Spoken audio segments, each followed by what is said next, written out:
hey, today Baker Street. Nom mega hey Baker Street.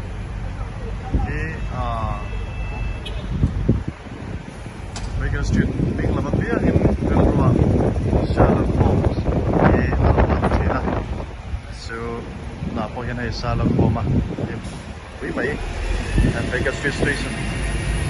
Bagian siapa dah dan poin motor naik detective rupui tas Sherlock Holmes ma sa kale ama dia dekat dan siapa ni helai pun Madam Tussauds ani boka poin motor naik ani ko dan lam Methodist Church House ya Missionary Methodist Church House.